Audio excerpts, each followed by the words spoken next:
Bonjour à tous et bienvenue dans cette émission Pleine Page dont vous avez maintenant, j'espère, l'habitude de nous retrouver tous les seconds samedis de chaque mois.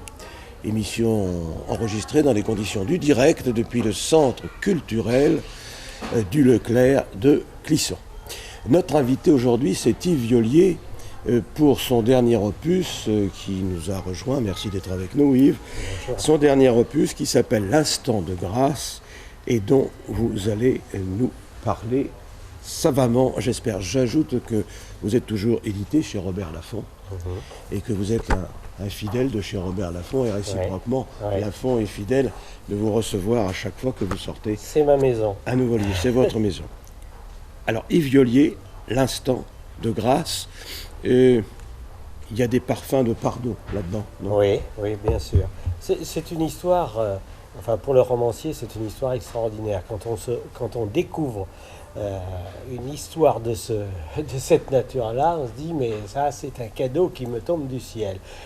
C'est l'histoire à la fois d'un enfant de 5 ans, le petit David d'Angers, qui est embarqué dans la guerre par son père. À cette époque-là, en 1793, les pères emmenaient leurs enfants à la guerre. Ça permettait à l'enfant de manger et au père... d'avoir l'air de s'occuper de son enfant. Oui. Donc le père de David, qui était sculpteur lui aussi, mais un homme volage, coureur de jupons, en mars 93, il est républicain, il part à la guerre contre les Vendéens. En cours de guerre, il va oublier son fils, il va l'égarer du côté de Saumur, à l'occasion de la bataille de Saumur, sur un pont de Saumur, et le petit va être recueilli, sauvé, par 3 femmes vendéennes qui vont le ramener chez elles. Et pendant tout l'été, il va vivre au Challonge, là, dans une ferme vendéenne, tranquillement. Et puis la guerre va le rejoindre avec la fameuse bataille de Cholet. Les femmes fuient, rejoignent l'armée vendéenne, la bataille a lieu. Et c'est là qu'a lieu, pour Bonchamp, le général Bonchamp, la catastrophe. Alors qu'il est en train de remporter la victoire, il prend le risque de foncer sur les Bleus. Il est pris dans un piège. Marceau s'écarte et la mitraille fauche Bonchamp. Il est blessé à mort et les Vendéens, à ce moment-là, paniquent. Il y a un autre grand général à venir, La Roche-Jacquelin, mais c'est encore un gamin, il est jeune. Bonchamp abattu.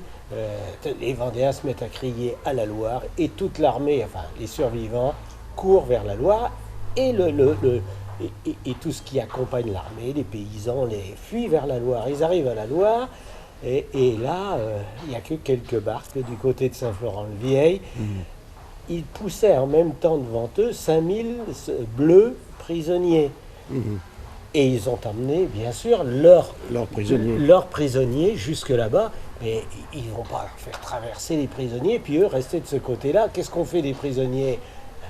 On les a enfermés dans l'abbaye de Saint-Florent, on oriente les canons vers l'abbaye. On les fusille à l'occasion. Et éventuellement on les fusille. Voilà, Bonchamp, mourant, est dans une maison de Saint-Florent. Et là, quand il entend ça, il se dresse et il dit sa fameuse phrase « Grâce aux prisonniers ». On va vite prévenir en disant non, ne les tuez pas, on ouvre les portes de l'abbaye pour libérer les républicains, les bleus, ils sortent. Et le petit gamin, le petit David qui est là sur la place avec les Vendéens, les femmes vendéennes, qui voit-il sortir de l'abbaye ? Son père. Son père sort de l'abbaye, il court vers lui. Son père a été sauvé, et probablement lui aussi, parce que s'il avait été embarqué après dans la virée de Galerne, il n'en serait pas revenu vivant. Et 30 ans après, devenu le grand sculpteur David d'Angers, prix de Rome, etc., lorsque Louis XVIII veut élever un monument à la gloire de Bonchamp, lui, qui est complètement républicain, franc-maçon, il se propose de faire, en mémoire, par reconnaissance à l'égard de Bonchamp, ce monument. Et ça va être son grand œuvre. Il va mettre 7 ans à sculpter cette statue. Et le roman, c'est à la fois le roman de David qui est en train de faire sa statue, du petit David qui a 5 ans, et puis de Bonchamp qui...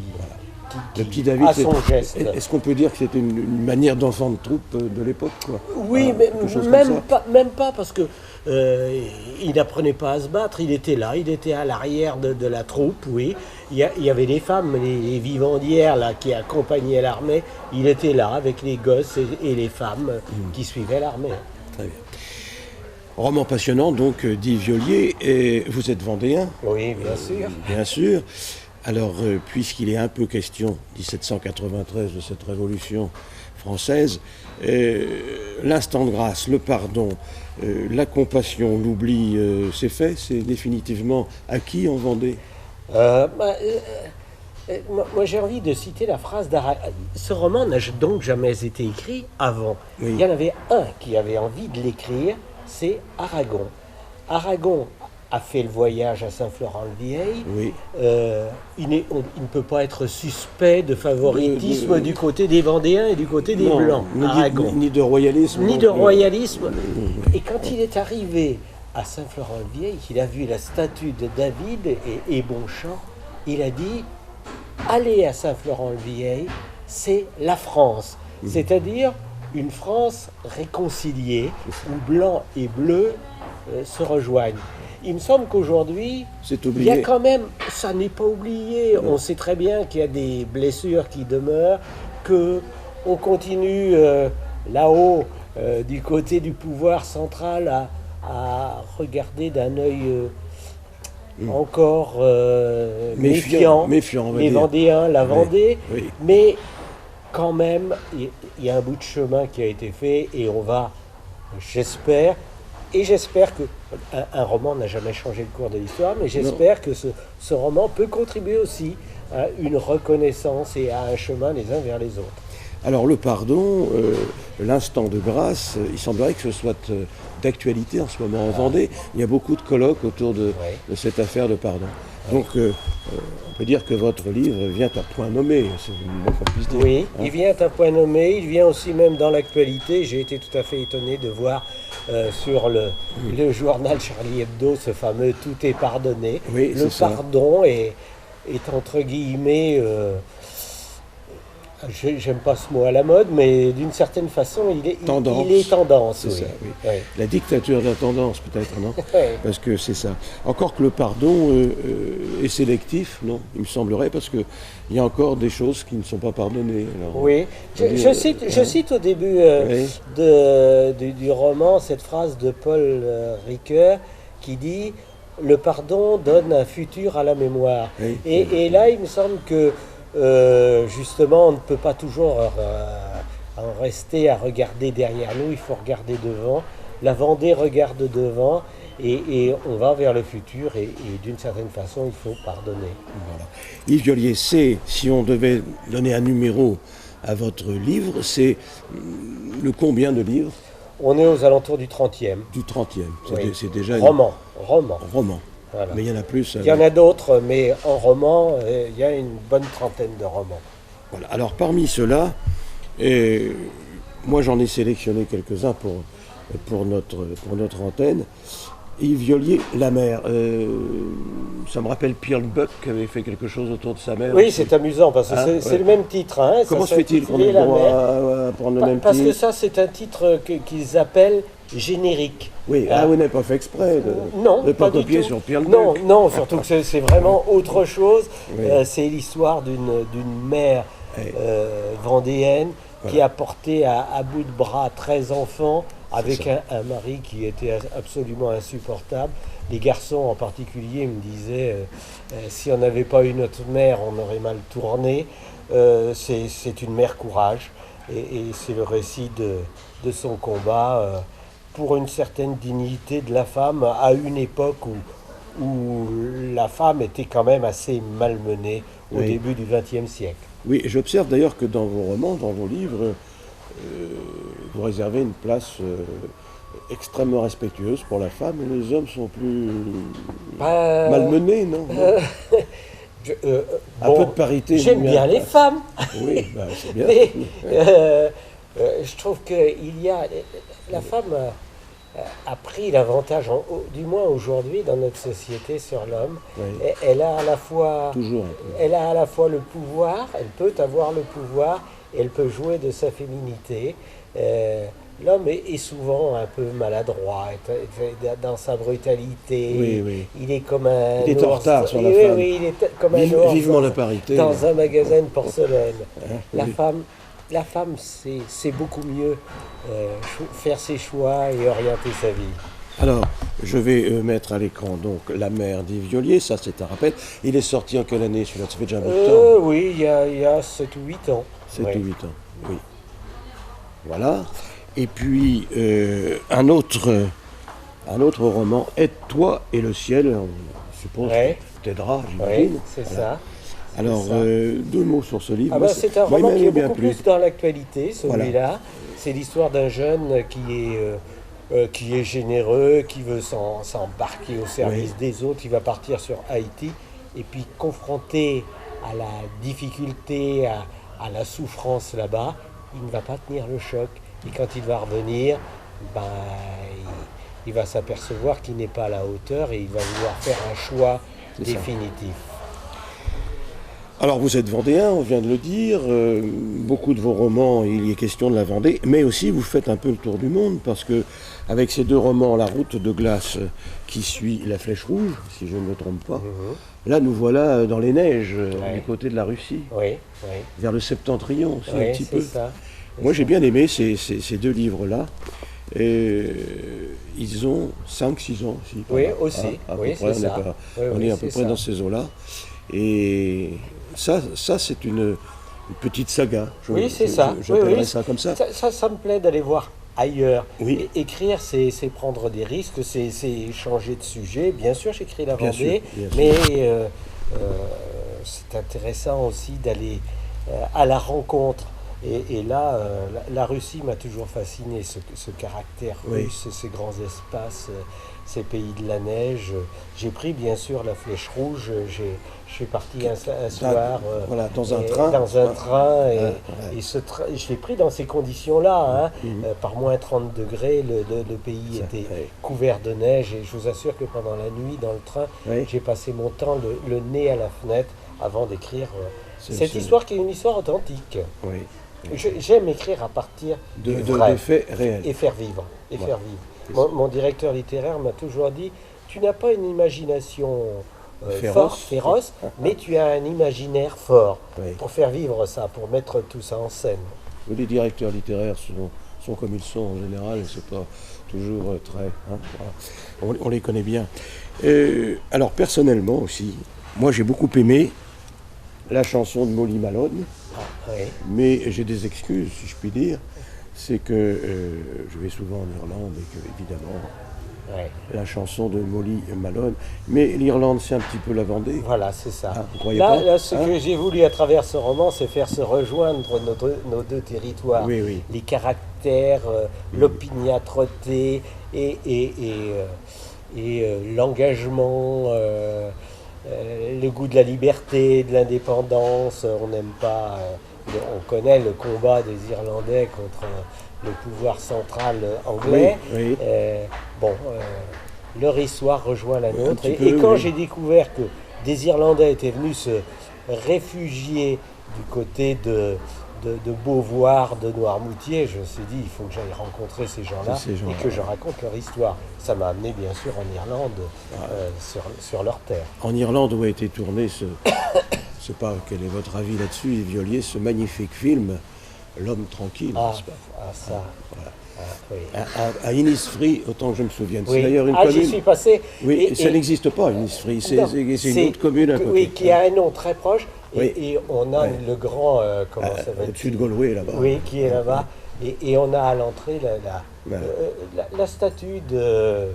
Comment s'appelle-t-il? L'homme tranquille, le comédien. John Wayne. De John Wayne, qui Voilà. est là, qui nous accueille. Voilà. Hein. Yves Violier, juste un mot peut-être pour terminer. Vous appartenez à une école littéraire qu'on appelle l'école de Brive. Je suis allé à Brive, je n'ai jamais trouvé l'école en question, mais vous allez peut-être pouvoir nous en dire plus. C'est une école littéraire un petit peu d'écrivains, entre guillemets, à la campagne. C'est Oui, un peu ça. c'est ça. autour du terroir, Oui, dans la veine des Vincenot, Chabrol peut-être, c'est Jacques ça. Elias, etc. Oui. Et Giono Giono, qui est le beaucoup- grand bah, ancêtre. nous sommes bien d'accord. Oui. Alors, Pagnol. oui, aussi. Encore que, bon, oui, c'est plus compliqué chez Oui, Pagnol. c'est vrai. Hein, il me c'est vrai. semble, il me C'est semble. vrai. Je suis d'accord Alors, avec est-ce vous. que cette veine-là attire toujours le lecteur, comme à une certaine époque où on ne lisait plus que ça? Alors, oui, je vais vous Hein, dire. vous savez, on idéalisait un petit peu le quotidien, quoi, Ouais. le Moyen-Âge. Oui, c'est J'étais un ça. peu réticent à ce sujet. Oui, c'est ça. Alors, je vais vous dire, l'école de Brive, en soi, n'existe plus. On a décidé, nous, L'école est les fermée. auteurs de l'école de Brive, de ne plus en parler. Oui. Les livres que vous présentiez, les précédents, Oui. portaient le label École de Brive. C'est Celui-ci ne l'a pas. Ah, j'aurais pas Parce dû en que- parler, alors. Si, Je dis quand même. justement, parce que on a souhaité travailler dans notre singularité, les uns et les autres. Voilà. Il n'empêche que dans la réalité, dans le quotidien, que ce soit auprès des lecteurs, que ce soit notre bande, parce que c'est une bande d'école de Brive, Oui, elle continue d'exister. Hier soir, j'avais au téléphone Claude Michelet, Oui. on continue d'être complètement en contact. Cette veine littéraire, elle vit encore et elle vit bien. Ce qui nous embête, la raison pour laquelle nous l'avons fait disparaître d'une certaine façon, c'est que c'est devenu une sorte de fourre-tout. Voilà. On y met, vous avez employé le mot tout à l'heure, ce terme littérature de terroir, Oui. qui est un petit peu, enfin à mon sens, péjoratif. À partir du moment où on écrit sur un pays, à partir d'un pays, ça y est, on est dans la littérature de terroir. Quelquefois, c'est pas de la littérature. Oui, et puis alors, Et c'est répétitif. oui. Et on lave le linge au lavoir. Voilà, c'est ça, on Et tue la le terre, cochon. et la terre battue, Oui, et on le tue feu de cochon cheminée. et ça devient en quelque sorte un petit peu ennuyeux. Oui, C'est un pourquoi peu. on a voulu nous dégager de ça, en ne reniant pas, bien sûr, la terre d'où nous sommes. Non, Si bien j'écris sûr, la mais c'est Vendée, je continue, Oui. mais en essayant, autant que faire se peut, avec nos moyens, de rendre universel notre territoire. Voilà. Oui, je suis c'est tout ça. à fait d'accord avec vous. Merci Yves Violier d'être venu sur notre plateau. Je rappelle votre dernier ouvrage, L'Instant de grâce. Voilà le livre d'Yves Violier, paru chez Robert Laffont. Et bien entendu, Yves, on vous retrouve au printemps du livre de Montaigu. Bien sûr. où vous C'est serez, un rendez-vous. hein, c'est un rendez-vous Incontournable. incontournable. Merci à vous Merci. et au plaisir. Merci Merci. beaucoup. Eh bien, maintenant, nous recevons Pierre Ibora. Bonjour Pierre Ibora. Bonjour. Pierre Ibora, voilà un auteur qui nous arrive d'Algérie, d'Afrique du Nord, pour dire les choses telles qu'elles sont. Vous êtes Pierre Ibora, ce qu'on appelle un pied noir. Absolument. Alors vous étiez à Alger, Oui, au moment de la bataille d'Alger, au moment de la guerre d'Algérie. absolument. J'avais 15 ans. Vous aviez 15 ans et vous êtes arrivé en 1962, je ne crois pas me tromper, dans notre beau pays. Et dans notre beau pays que j'ai adopté, que j'avais envie où j'avais envie de vivre. Voilà. Voilà. Alors, à ce sujet, donc, je vais parler tout de suite de votre premier roman qui s'intitule Le pain de mon père. Et c'est un livre de souvenirs, j'imagine. C'est un livre d'un souvenir et un livre de portraits, beaucoup. Oui. Parce que je suis retourné en Algérie pour la première fois, je me suis fait embarquer par 2 amis en 2006. Et à mon retour, j'ai voulu raconter l'accueil que j'ai eu. Parce que les médias racontent tellement de choses entre les pieds noirs et les Arabes, ça m'a toujours un petit peu dérangé parce que les amitiés existent entre tout le monde. Hein. Il y a des gens qui se détestent et d'autres qui s'aiment. Et moi j'ai retrouvé des gens qui Heureusement. m'aimaient. Voilà. Heureusement qu'il y a des gens Et qui voilà, s'aiment et qui se et détestent. des gens qui m'aimaient. Et j'ai eu un tel accueil, je me suis dit, nous, on les a jamais accueillis comme nous, les pieds noirs, ils nous accueillent quand on va les voir. Et ça m'a terriblement marqué. Et j'ai fait une 30aine de pages pour raconter ça. Je leur ai envoyé, et puis ils m'ont dit, Pierre, raconte la suite. Donc je suis reparti dans ma jeunesse où mon père était boulanger, et j'ai raconté à travers la vitrine de mon père, l'Algérie de l'époque, à travers la clientèle, les gens, la rue, voilà. Et puis mes premières armes de jeunesse. Quand on est un adolescent et qu'on habite en Algérie durant la guerre d'Algérie, Ouais. ça ne doit pas être tellement simple. Alors, vous étiez en plus à Alger. Oui, voilà, dans la banlieue. Ou dans la banlieue, bref, donc dans la capitale, au moment de cette fameuse bataille d'Alger, je dis fameuse parce que à cause de l'application de cette bataille, de ces erreurs, de ces horreurs aussi parfois. Alors, comment est-ce que réagit un adolescent confronté à cette situation là-bas? Eh bien, la première bombe qui a été posée dans un établissement à Alger, je me trouvais dans un cinéma juste à côté. Et j'ai vu l'horreur, mais je crois que quand on vit dans un pays et que la guerre vous entoure, on s'en rend pas compte. On s'en rend pas compte, comme les Israéliens vivent chez eux et qui continuent à vivre. Les gens vont à la plage, les gens vont au bal. Et malgré tout, on continue à vivre. Je crois qu'on ressent la guerre quand on est en dehors du pays, quand on nous décrit par exemple la Syrie à l'heure actuelle ou ailleurs. Je suis sûr qu'à Damas, il y a des gens qui vivent. Il y a des gens qui vivent au Liban, qui vont sur des plages, qui profitent de la vie. Et je crois que c'est le propre de l'homme de s'adapter à la situation. Vous nous disiez tout à l'heure, en dehors du plateau, que en fait, vous étiez plutôt pour l'indépendance de cette colonie française qu'on appelle l'Algérie, à l'époque, c'est ça? Voilà, qu'on appelait l'Algérie à l'époque. J'étais pour l'indépendance parce qu'elle était inéluctable, il fallait voir l'histoire. Toutes les colonies, à part dans les pays où les Anglais ou les autres ont tué tout le monde, ils ont pu rester. Mais à partir du moment où il y avait du monde, il fallait partir. Ou alors faire une société multiraciale, chose qui était impossible. Vous me disiez tout à l'heure une phrase, à mon avis emblématique, d'un Algérien qui vous avait dit, la France en Algérie, ils ont construit sans permis de construire. Absolument. C'était un ami à moi, j'avais 18 ans quand il m'a dit ça. Oui. Et puis je lui disais, mais enfin, vous voulez l'indépendance? Il m'a dit, on veut tous l'indépendance, Pierre. Mets-toi bien ça dans la tête. Oui.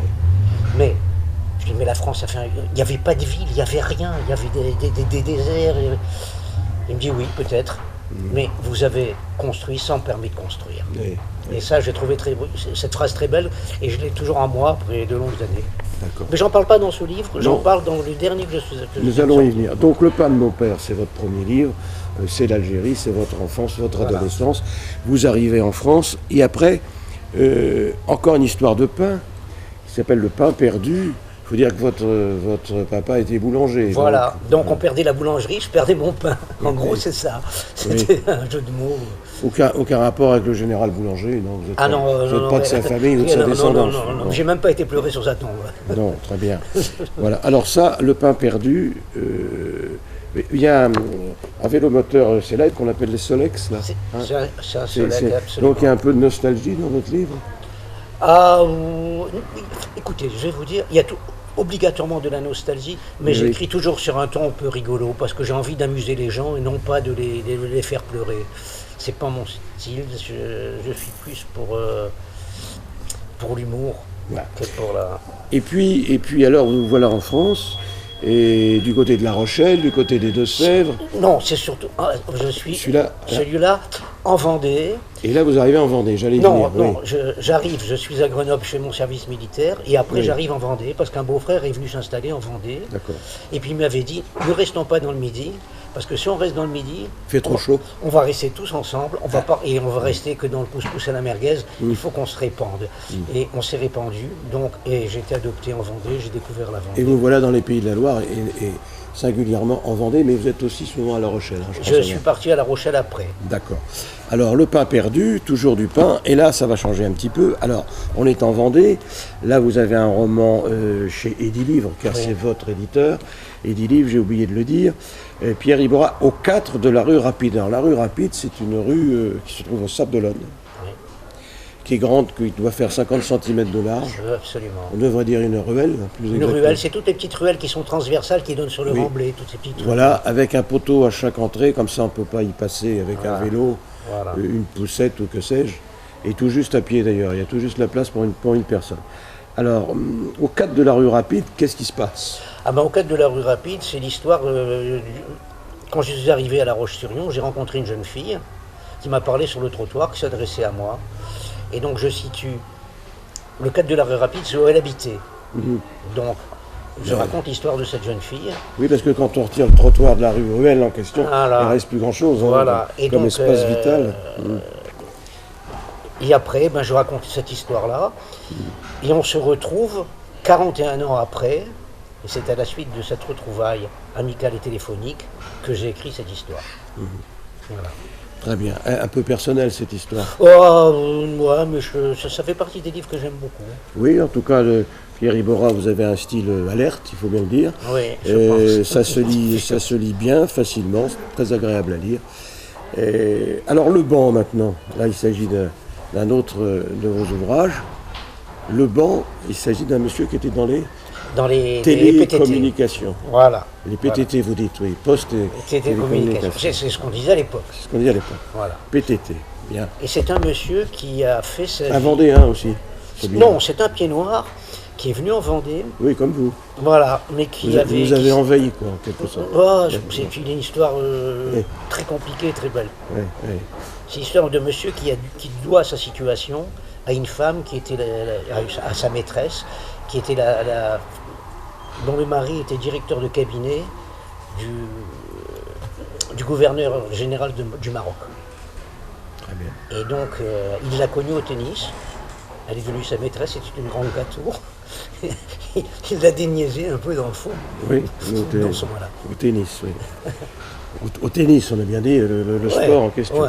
Avec un T, ça. Avec un thé, oui. Tennis avec un T. Bien. Non, mais je vais dans votre sens parce que je vois que. Voilà. Et puis, alors, Les Fractions. Voilà, un joli livre de Pierre Iborra, toujours et toujours édité chez Edilivre. Les Fractions. C'est le dernier. Qui est votre dernier ouvrage. En tout cas, votre dernier publié. On est bien d'accord. Voilà. Alors, là, Les Fractions. Là, tout est résumé dans... C'est l'histoire de deux hommes, deux amitiés, Oui. qui se sont faites par deux femmes.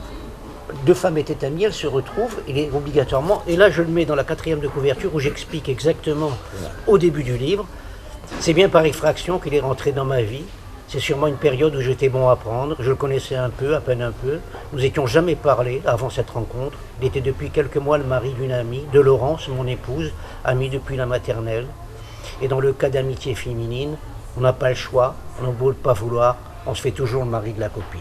Ah, très bien. Et on voit que les femmes sont assez présentes dans vos livres. Ça tourne boule autour de vous. Ah ben un petit peu. exactement, Hein, c'est ça tourne boule. l'essentiel de la Voilà, vie. voilà. Et puis, je crois que vous avez quelque chose en préparation, Pierre Iborra. Voilà, hier justement, j'ai mis le point final à un dernier livre. Alors là, je reviens en Algérie, Oui. où, comme disait tout à l'heure Yves, il y a une partie de vrai, mais 60% de fiction. De fiction. Et je reste... la guerre d'Algérie reste un petit peu quand même au fond de tout ça, hein, des décors avec ce soleil. Et puis voilà. Et vous avez un titre déjà pour ce projet? Oui, Ça que s'appellera j'ai piqué à Aragon. Et qui À vous aussi, décidément, que j'ai piqué à Aragon, qui s'appelle... j'ai un trou. Bon, le sable de la jeunesse. Le sable de la jeunesse. Voilà. Très bien. Iborra Pierre, Le sable de la jeunesse. Vous serez édité toujours chez Edilivre, je Oui, suppose. ouais. Voilà, merci d'être venu sur notre plateau. Et je vous rappelle que les livres de notre invité se trouvent dans toutes les bonnes librairies, comme on dit, et spécialement au centre culturel de Clisson, Leclerc, le centre Leclerc culturel de Clisson. Merci messieurs, merci Pierre Iborra. À bientôt. Merci. Rendez-vous Merci. le mois prochain, toujours pour Pleine Page. À bientôt.